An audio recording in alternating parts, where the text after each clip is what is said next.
ಇವತ್ತು ಮತ್ತೊಂದು ಕಥೆಯೊಂದಿಗೆ ನಿಮ್ಮ ಜೊತೆ ಬಂದಿದ್ದೀನಿ. ಕತೆ ಏನು ಅಂತ ಕೇಳಿ. ಒಂದೂರಲ್ಲಿ ಒಬ್ಬ ಗುರು ಇರ್ತಾರೆ. ಅವ್ರದ್ದೇ ಆದಂಥ ಒಂದು ಗುರುಕುಲ ಇರುತ್ತೆ. ಅಲ್ಲಿ ಅನೇಕ ಶಿಷ್ಯರು ವಿದ್ಯೆಯನ್ನು ಕಲಿತಾ ಇರ್ತಾರೆ. ಹೀಗೆ ವಿದ್ಯೆಯನ್ನು ಕಲಿತಕ್ಕಂಥ ಸಂದರ್ಭದಲ್ಲಿ ಅವರೆಲ್ಲ ವಿದ್ಯೆಯನ್ನು ಕಲಿತು ಸಂಪೂರ್ಣವಾಗಿ ವಿದ್ಯಾವಂತರಾಗಿ ಮತ್ತು ತಮ್ಮ ಊರಿಗೆ ಹೋಗ್ತಿರ್ತಾರೆ. ಹೀಗೆ ಅನೇಕ ವಿದ್ಯಾರ್ಥಿಗಳು ಕಲಿತು ಹೋಗ್ತಿರ್ತಾರೆ.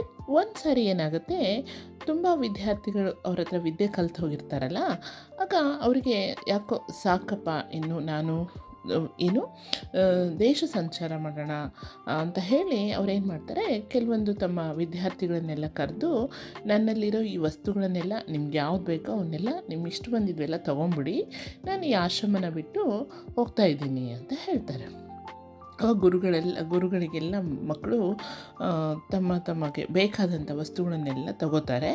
ಅದರಲ್ಲಿ ಒಬ್ಬ ಶಿಷ್ಯ ಇರ್ತಾನೆ. ಅವನು ತುಂಬ ಪೆದ್ದು ಶಿಷ್ಯ, ಅಂದರೆ ದಡ್ಡ. ಅವನು ಏನೂ ಗೊತ್ತಾಗ್ತಿರೋದಿಲ್ಲ, ತುಂಬ ಮುಗ್ಧ ಅಂತ ಕೂಡ ಹೇಳ್ಬೋದು, ಇನ್ನೋಸೆಂಟ್ ಅಂತ ಹುಡುಗ ಇರ್ತಾನೆ. ಪಾಪ ಎಲ್ಲರೂ ನನಗದು ಬೇಕು, ನನಗಿದು ಬೇಕು ಅಂತ ಹೊಡೆದಾಡ್ಕೊಂಡು ಎಲ್ಲ ತೊಗೊಂಡ್ಬಿಡ್ತಾರೆ. ತೊಗೊಂಡು ಗುರುಗಳೊಂದು ಆಶೀರ್ವಾದ ಪಡ್ಕೊಂಡು ಎಲ್ಲರೂ ತಮ್ಮ ಊರಿಗೆ ಹೊರಟ್ಬಿಡ್ತಾರೆ. ಪಾಪ ಈ ಹುಡುಗ ಇರ್ತಾನಲ್ಲ, ಪೆದ್ದು ಅಂದರೆ ದಡ್ಡ ಇರ್ತಾನಲ್ಲ, ಅವನಿಗೆ ಏನು ತೊಗೋಬೇಕು ಅಂತ ಗೊತ್ತಾಗೋದಿಲ್ಲ. ಎಲ್ಲರೂ ಎಲ್ಲದನ್ನು ಹಂಚ್ಕೊಂಡು ಬಿಡ್ತಾರೆ. ಅವಾಗ ಗುರುಗಳು ಅವನನ್ನು ಕರೀತಾರೆ. ಯಾಕಪ್ಪ ನೀನೇನು ತೊಗೊಳ್ಳಿಲ್ಲಲ್ಲ ಅಂದಾಗ ಅವನು, ನನಗೇನು ತೊಗೋಬೇಕು ಅಂತ ಗೊತ್ತಾಗಲಿಲ್ಲ ಗುರುಗಳೇ ಅಂತ ಹೇಳ್ತಾನೆ. ಸರಿ ಬಾ ಅಂತ ಹೇಳಿ ಹುಡುಗಂಗೆ ಏನು ಮಾಡ್ತಾರೆ, ಅವ್ರ ಹತ್ರ ಒಂದು ಕತ್ತೆ ಇರುತ್ತೆ. ಆ ಕತ್ತೆನ, ಇದು ಕತ್ತೆ ಒಂದೇ ನನ್ನ ಹತ್ರ ಉಳಿದಿರೋದಪ್ಪ, ಇದನ್ನು ತೊಗೊಂಡು ನೀನು ಹೋಗು ಅಂತ ಹೇಳ್ತಾರೆ. ಪಾಪ ಹುಡುಗ ಏನು ಮಾಡ್ತಾನೆ, ಆ ಕತ್ತೆ ತೊಗೊಂಡು ಹಾಗೇ ಬರ್ತಾನೆ, ಊರ ಕಡೆ ಹೊರಡ್ತಾನೆ. ಹೊರಡೋದಕ್ಕೂ ಹಾಗೆ ಒಂದೆರಡು ಊರು ಬಿಟ್ಟು ಬರ್ತಾನೆ. ಅದು ಕತ್ತೆಗೂ ಇವನಿಗೂ ಫುಲ್ ಸುಸ್ತಾಗ್ಬಿಡುತ್ತೆ. ದಾರಿಲಿ ಬಿಸಿಲು, ನೀರು, ಊಟ ಎಲ್ಲ ಏನು ಸರಿಯಾಗಿ ಸಿಗದೆ ಇರೋದ್ರಿಂದ ಹಾಗೆ ಒಂದು ಊರ ಹತ್ರ ಹೊರಗಡೆ ಕೂತಿರ್ತಾರೆ, ಊರ ಹೊರಗಡೆ. ಆವಾಗ ಆ ಕತ್ತೆ ಹಾಗೆ ಬಿದ್ದುಬಿಡುತ್ತೆ. ಬಿದ್ದ ತಕ್ಷಣ ನೋಡ್ತಾನೆ, ಕತ್ತೆ ಸತ್ತೇ ಹೋಗ್ಬಿಡುತ್ತೆ ಪಾಪ. ಅವಾಗ ಅವ್ನಿಗೆ ಪಾಪ ತುಂಬ ದುಃಖ ಆಗುತ್ತೆ. ನನ್ನ ಜೊತೆ ಇತ್ತು, ನನ್ನ ಮಾತುಗಳನ್ನೆಲ್ಲ ಕೇಳಿಸ್ಕೊತಾ ಇತ್ತು, ನಾನೇನು ಹೇಳಿದ್ರೆ ಅದು ಕೇಳ್ತಾ ಇತ್ತು, ಏನು ಮಾಡ್ಬೇಕು, ನನಗೆ ಯಾರೂ ಜೊತೆ ಇಲ್ಲಲ್ಲ ಅಂತ ಹತ್ಕೊಂಡು ಅಲ್ಲೇ ಕೂಡ್ತಾನೆ. ಕೊನೆಗೆ ಏನು ಮಾಡ್ತಾನೆ, ಊರು ಹೊರಗೆ ಅಲ್ವಾ, ಸೊ ಆ ಕತ್ತೆನ ಅಲ್ಲೇ ಸಮಾಧಿ ಮಾಡ್ಕೋತಾನೆ. ಅಲ್ಲೇ ಅದನ್ನು ಮಣ್ಣು ಹಾಕಿ ಮುಚ್ಚಿ ಅದೇ ಕತ್ತೆ ಮುಂದೆ ಅಲ್ಲೇ ಕುತ್ಕೋತಾನೆ, ಸುಮ್ಮನೆ ಹತ್ಕೊಂಡು ಕೂಡ್ತಾನೆ.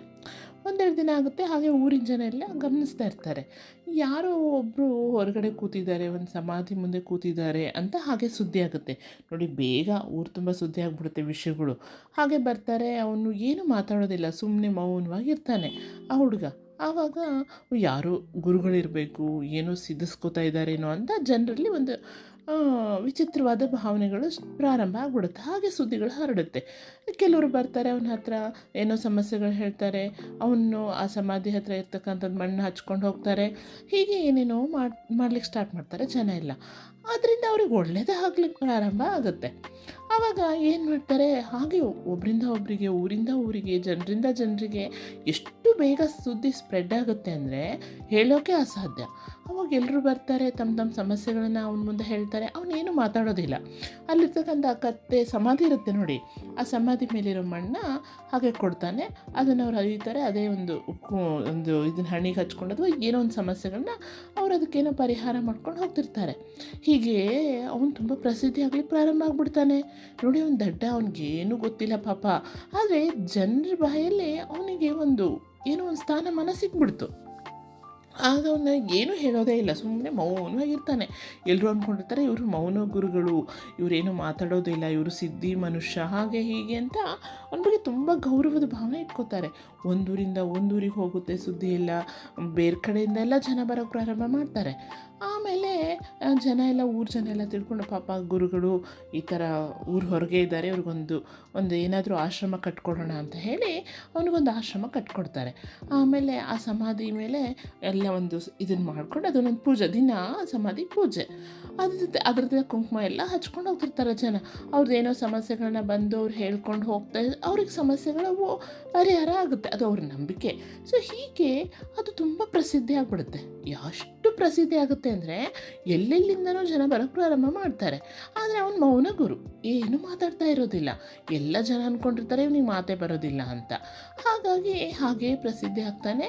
ಎಷ್ಟೋ ದಿನಗಳು ಹೀಗೆ ಹೋಗುತ್ತೆ. ಅಲ್ಲಿ ದಿನ ಬೆಳಗ್ಗೆ 3 ಹೊತ್ತು ಆ ಸಮಾಧಿಗೆ ಮಂಗಳಾರತಿ ಆಗುತ್ತೆ, ಪೂಜೆ ಆಗುತ್ತೆ, ಅನ್ನ ಪ್ರಸಾದ ಇರುತ್ತೆ. ಅಯ್ಯೋ, ನೋಡಬೇಕು ಮಕ್ಕಳು, ಅಷ್ಟು ಅಷ್ಟು ಒಂದು ಪ್ರಸಿದ್ಧಿ ಆಗುತ್ತೆ, ಒಂದು ಒಳ್ಳೆಯ ಸ್ಥಳ ಆಗಿಬಿಡುತ್ತೆ. ಒಂದು ಏನೋ ಒಂದು ಅಲ್ಲಿ ಪವಾಡ ನಡೀತಾ ಇದೆ ಅನ್ನೋ ಜನರ ನಂಬಿಕೆ. ಕೊನೆಗೊಂದಿನ ಆ ಪೆದ್ದು ಅಂದರೆ ಆ ದಡ್ಡ ಇರ್ತಾನಲ್ಲ ಹುಡುಗ, ಆ ಶಿಷ್ಯನ ಗುರುಗಳು ಅದೇ ಊರಲ್ಲಿ ಬರ್ತಾರೆ. ಆಗ ಎಲ್ಲರ ಬಾಯಲ್ಲೂ ಅದೇನೋ ಇಲ್ಲಿ ಪವಾಡ ನಡೆಯುತ್ತೆ, ಒಂದೇನೋ ಸಮಾಧಿ ಇದೆ, ಏನೋ ಒಬ್ಬ ಗುರುಗಳಿದ್ದಾರೆ, ಹೀಗೆಲ್ಲ ಕೇಳಿಸ್ಕೊಂಡು ಯಾರಿರ್ಬೋದು ಅವ್ರು ನೋಡೋಣ ಅಂತ ಗುರುಗಳು ಅಲ್ಲಿ ಆಶ್ರಮಕ್ಕೆ ಬರ್ತಾರೆ. ಆಶ್ರಮಕ್ಕೆ ಬಂದು ನೋಡ್ತಾರೆ, ಅಲ್ಲಿರೋದು ಯಾರು ಅಂದ್ಕೊಂಡ್ರಿ, ಅವ್ರ ಶಿಷ್ಯನೇ ಅಲ್ವಾ. ಅವ್ರಿಗೆ ತುಂಬ ಆಶ್ಚರ್ಯ ಆಗುತ್ತೆ. ಅರೆ, ನನ್ನ ಪೆದ್ದು ಶಿಷ್ಯ, ಏನೂ ಗೊತ್ತಿಲ್ಲದೆ ಇರೋ ಅಮಾಯಕ ಮುಗ್ಧ ಇವತ್ತಿಷ್ಟು ಪ್ರಸಿದ್ಧಿಯಾಗಿದ್ದಾನೆ ಅಂತ ಅವ್ರಿಗೆ ಆಶ್ಚರ್ಯ ಆಗುತ್ತೆ. ಬಟ್ ಅಲ್ಲಿ ಜನರ ಹತ್ರ ಏನೂ ಮಾತಾಡೋದಿಲ್ಲ ಗುರುಗಳು, ಸುಮ್ಮನೆ ಇರ್ತಾರೆ, ಎಲ್ಲ ನೋಡ್ತಾರೆ. ಅವರು ಕೂಡ ಅಲ್ಲಿ ಅನ್ನಪ್ರಸಾದ ಊಟ ಮಾಡ್ತಾರೆ. ಆಮೇಲೆ ಶಿಷ್ಯ ಗುರುಗಳನ್ನು ನೋಡಿದ ತಕ್ಷಣ ಅವ್ರಿಗೆ ಕಾಲಿಗೆ ನಮಸ್ಕಾರ ಮಾಡಿ ಒಳಗಡೆ ಕರ್ಕೊಂಡು ಹೋಗ್ತಾನೆ. ಒಳಗಡೆ ಕರ್ಕೊಂಡು ಹೋಗಿ ಯಾರೂ ಇಲ್ದಿರ್ತಕ್ಕಂಥ ಸ್ಥಳದಲ್ಲಿ ಅವ್ರ ಕಾಲಿಗೆ ಬಿದ್ದು ಗುರುಗಡೆ ಹೀಗಾಯಿತು ಅಂತ ಕೇಳ್ತಾರೆ. ಆವಾಗ ಆ ಹುಡುಗ ಎಲ್ಲ ಹೇಳ್ತಾನೆ. ಅವ್ರಿಗೆ ಆಶ್ಚರ್ಯ ಆಗುತ್ತೆ, ಆಶ್ಚರ್ಯ ಜೊತೆ ನಗುನೂ ಬರುತ್ತೆ. ನೋಡು ನಿನ್ನ ಅದೃಷ್ಟ ಹೇಗಿದೆ ಅಂತ ಹೇಳ್ತಾರೆ. ಮತ್ತು ಆ ಸಮಾಧಿ ಯಾರ್ದಪ್ಪ ಅಂತ ಕೇಳ್ತಾರೆ. ಏನಿಲ್ಲ ಗುರುಗಳೇ, ನೀವು ಕೊಟ್ಟಿದ್ರಲ್ಲ ಆ ಕತ್ತೆ ಅಲ್ಲೇ ಸತ್ತೋಯ್ತು, ನಾನು ಅಲ್ಲೇ ಅದಕ್ಕೆ ಸಮಾಧಿ ಮಾಡಿದೆ, ಅಲ್ಲೇ ಹತ್ಕೊಂಡು ಕೂತಿದೆ, ಹೀಗೆ ಜನ ಬಂದು ನನ್ನನ್ನು ಈ ಮಟ್ಟಕ್ಕೆ ಕೂಡಿಸ್ಬಿಟ್ರು ಅಂತ ಹೇಳ್ತಾರೆ. ಗುರುಗಳಿಗೆ ತುಂಬ ಸಂತೋಷನೂ ಆಗುತ್ತೆ, ನಗುನೂ ಬರುತ್ತೆ. ಓ ಆಯಿತು ಬಿಡಪ್ಪ, ನಿನ್ನ ಅದೃಷ್ಟ ಹೀಗಿದೆ, ನಿನ್ನನ್ನು ಎಲ್ಲರೂ ತಿರಸ್ಕರಿಸಿದ್ರು, ಇವತ್ತು ನೀನು ಇಷ್ಟು ಉನ್ನತ ಮಟ್ಟಕ್ಕೆ ಏರಿದೀಯಾ, ಆಗಲಿ ಒಳ್ಳೇದು ಮಾಡು. ಯಾವತ್ತೂ ಯಾವುದೇ ಕಾರಣಕ್ಕೂ ಜನರ ನಂಬಿಕೆಗೆ ಮೋಸ ಮಾಡಬೇಡ, ದ್ರೋಹ ಮಾಡಬೇಡ. ನಿನ್ನ ಒಳ್ಳೆಯವನು ಅಂದ್ಕೊಂಡಿದ್ದಾರೆ, ಹೀಗೆ ಒಳ್ಳೆಯವನಾಗಿಯೇ ಕೊನೆ ತನಕ ಇದ್ಬಿಡು. ಯಾವುದೋ ನಿನ್ನೊಂದು ಅದೃಷ್ಟ ನಿನಗಿವತ್ತು ಕೈ ಹಿಡ್ದಿದೆ, ಒಳ್ಳೇದಾಗಲಿ ಅಂತ ಗುರುಗಳು ಹೇಳ್ತಾರೆ. ಆಗ ಗುರುಗಳಿಗೆ ಅವನು ಹೇಳ್ತಾನೆ, ಶಿಷ್ಯ ಗುರುಗಳೇ, ನೀವು ಇಲ್ಲೇ ಇದ್ಬಿಡಿ, ನನ್ನ ಜೊತೆನೇ ಇದ್ದು ನನಗೆ ಸಹಾಯ ಮಾಡಿ, ಮತ್ತು ಜನರಿಗೆ ಒಂದು ಆಶೀರ್ವಾದ ಮಾಡಿ, ಏನಾದರೂ ವಿದ್ಯೆಗಳನ್ನು ಕಲಿಸಿ ಬಡ ಮಕ್ಕಳಿಗೆ ಅಂತ ಕೇಳ್ಕೊತಾರೆ. ಆಗ ಗುರುಗಳು ಆಯಿತು ಅಂತ ಹೇಳಿ ಇಬ್ಬರು ಗುರು ಶಿಷ್ಯರು ಮತ್ತೆ ಅದೇ ಆಶ್ರಮದಲ್ಲಿ ಗುರುಗಳು ವಿದ್ಯೆಯನ್ನು ಕಲಿಸ್ತಾ ಎಷ್ಟೋ ಬಡ ಮಕ್ಕಳಿಗೆ ವಿದ್ಯೆಯನ್ನು ಹೇಳ್ಕೊಡ್ತಾರೆ. ಈ ಶಿಷ್ಯ ಬಂದಿರೋ ಹಣದಲ್ಲಿ ಬಡವರಿಗೆ ದಾನ ಧರ್ಮಗಳನ್ನು ಮಾಡ್ತಾ ಎಷ್ಟು ಒಳ್ಳೆತನದಿಂದ ಒಳ್ಳೆ ರೀತಿಯಿಂದ ಗುರು ಶಿಷ್ಯರು ಜೀವನವನ್ನು ಮಾಡ್ತಾರೆ. ಹೀಗೆ ಮಕ್ಕಳೇ ನೋಡಿ, ಯಾವತ್ತೂ ಯಾರನ್ನು ನಾವು ತಿರಸ್ಕರಿಸಬಾರ್ದು. ಯಾರು ದಡ್ಡರೂ ಅಲ್ಲ, ಯಾರು ಜಾಣರೂ ಅಲ್ಲ, ಯಾರು ಶ್ರೀಮಂತರು ಅಲ್ಲ, ಯಾರು ಬಡವರು ಅಲ್ಲ. ಕಾಲಚಕ್ರ ಉರುಳ್ತಾ ಇರುತ್ತೆ. ಕಾಲ ಹೇಗೆ ಬೇಕಾದರೂ ಸಮಯಕ್ಕೆ ಸಂದರ್ಭಕ್ಕೆ ಏನಾದರೂ ಆಗ್ಬೋದು. ಹಾಗಾಗಿ ನಾವು ಎಲ್ಲರನ್ನ ಪ್ರೀತಿ ಗೌರವದಿಂದ ಕಾಣಬೇಕು ಅನ್ನೋದನ್ನು ನಾವಿಲ್ಲಿ ತಿಳ್ಕೊಬೋದು. ಮಕ್ಕಳೇ, ನಿಮ್ಗೆ ಈ ಕಥೆ ಇಷ್ಟ ಆಯಿತು ಅಂದ್ಕೊಂಡಿದ್ದೀನಿ. ಮತ್ತೆ ಸಿಗೋಣ. ನಮಸ್ತೆ ಮಕ್ಕಳೇ.